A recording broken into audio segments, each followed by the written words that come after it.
আলাইকুম, নার্গিস কুজিনে আজকে আমি আপনাদের সামনে খুবই মজার মুখে লেগে থাকার মতো একটি ডিম বার্গারের রেসিপি নিয়ে হাজির হয়েছি। ঘরে যদি বান থাকে তাহলে আপনারা খুব সহজভাবে এই ডিম বার্গারটি তৈরি করে নিতে পারেন।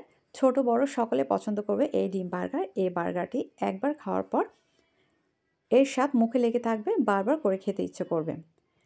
আশা করছি আমার আজকের রেসিপি আপনাদের অনেক ভালো লাগবে। ভালো লাগলে অবশ্যই চেষ্টা করবেন, সাথে আমার চ্যানেলটি সাবস্ক্রাইব করতে ভুলবেন না। চলুন তাহলে শুরু করা যাক আমাদের আজকে খুবই মজার এই ডিম বার্গার কীভাবে তৈরি করতে হয়।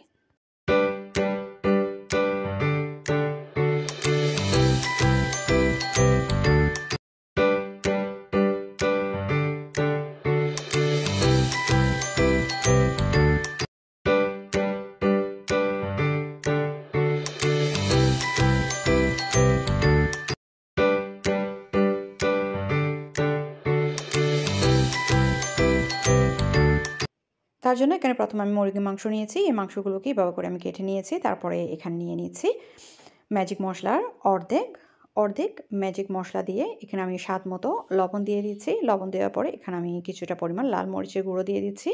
লাল মরিচের গুঁড়ো দিয়ে আমি সব একসাথে খুব ভালো করে মিশিয়ে এক পাশে রেখে দিচ্ছি। এখন আমি অন্য আর একটা বাটি নিয়ে তার মধ্যে দিয়ে দিচ্ছি টমেটো ক্যাচাপ। এখানে আমি 2 টেবিল চামচের মতো টমেটো ক্যাচাপ নিয়ে নিচ্ছি। সাথে দিয়ে দিচ্ছি বাকি ম্যাজিক মশলার অর্ধেক।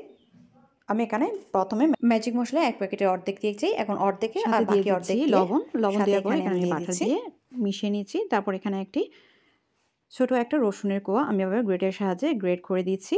গ্রেট করে দেওয়ার পরে আমি নেড়ে চেড়ে মিশিয়ে নিচ্ছি।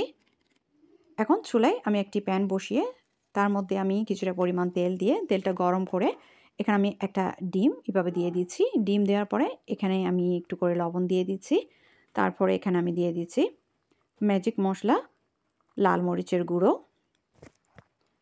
দিয়ে আমি এই কুসুমটাকে একটু করে ভেঙে দিচ্ছি। ভেঙে দেওয়ার পরে আমি একসাথে একটা স্প্যাচুলার সাহায্যে একটু আলতো করে মিশিয়ে নিচ্ছি। এখন চুলা আঁচটা লোতে আছে। তারপরে এখানে আমি দিয়ে দিচ্ছি মোজারেলা চিজের পরিমাণটা আপনাদের স্বাদ অনুযায়ী বাড়িয়ে বা কমিয়েও দিতে পারবেন।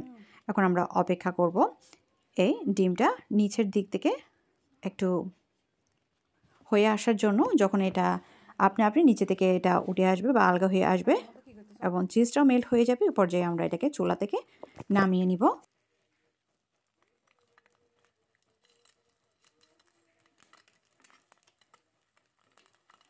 তারপরে আমি সেম ফ্রাই প্যানের মধ্যে আর কিছুটা পরিমাণ তেল দিয়ে আমরা যে মাংস ম্যারিনেট করে রেখে দিয়েছি ওই মাংসগুলো আমি এখানে দিয়ে ঢাকনা দিয়ে ঢেকে আমি রান্না করে নিব এই মাংস সিদ্ধ হয়ে যাওয়া পর্যন্ত।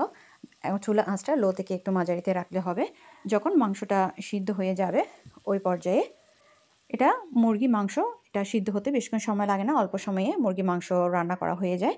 যখন এটা রান্না করা হয়ে যাবে ওই পর্যায়ে এই স্প্যাচুলার সাহায্যে আমি এই মাংসগুলোকে এভাবে করে একটু তেতলিয়ে নিচ্ছি বা একটু ঝুড়ি করে নিচ্ছি। আপনারা চাইলে এই কাজটা হাত দিয়েও করতে পারেন। তারপরে এখানে আমি অন্যান্য কিছু উপকরণ অ্যাড করব।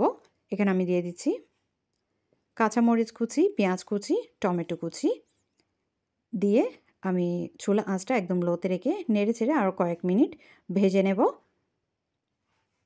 এটাকে কয়েক মিনিট ভেজে নেওয়ার পরে এখানে আমরা দিয়ে দিব মোজারেলা চিজ। আমি আবার বলছি এখানে মোজারেলা চিজটা আপনাদের স্বাদ অনুযায়ী বাড়িয়ে বা কমিয়ে দিতে পারবেন। সাথে দিয়ে দিব আমরা যে সসটা তৈরি করে রেখে দিয়েছিলাম তার থেকে 1 চা চামচ সস এখানে দিয়ে নেড়ে চেড়ে মিশিয়ে নেব। চুলা আঁচটা এ পর্যায়ে লো থেকে একটু মাঝারিতে রেখেছি। তারপর আমরা নেড়ে চেড়ে এটাকে ভেজে নিচ্ছি ততক্ষণ পর্যন্ত যতক্ষণ না পর্যন্ত এই চিজটা মেল্ট হয়ে যাচ্ছে। তখন দেখব এই চিজটা খুব সুন্দর করে মেল্ট হয়ে গেছে। ওই পর্যায়ে আমরা চুলা থেকে নামিয়ে নিব।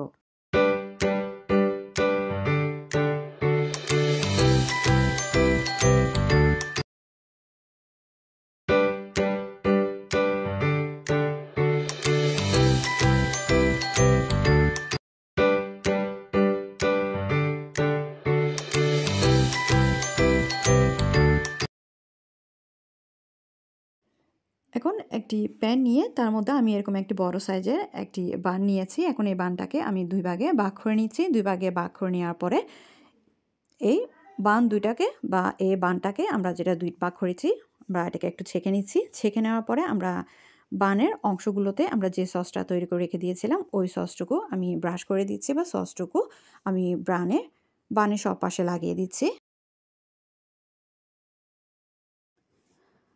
তারপরে এখানে আমাদের সেই রান্না করা মুরগির মাংসগুলো আমি এখানে দিয়ে দিচ্ছি। তারপর আমরা এখানে ডিমটা বসিয়ে দিচ্ছি। ডিমটা বসিয়ে দেওয়ার পরে আবারও সেই মুরগির মাংসগুলো এখানে আমি বসিয়ে দিচ্ছি।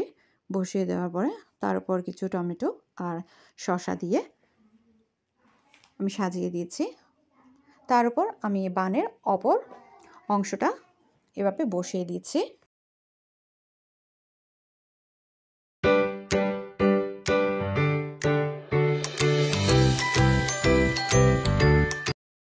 এখন আপনারা চাইলে এটাকে এভাবে খেতে পারেন, আবার চাইলে একটি টুথপিকও এভাবে ঢুকিয়ে দিতে পারেন। এটা দেখতে আরও সুন্দর লাগবে এবং উপরে বানের অংশটা এটা খুলে আসবে না।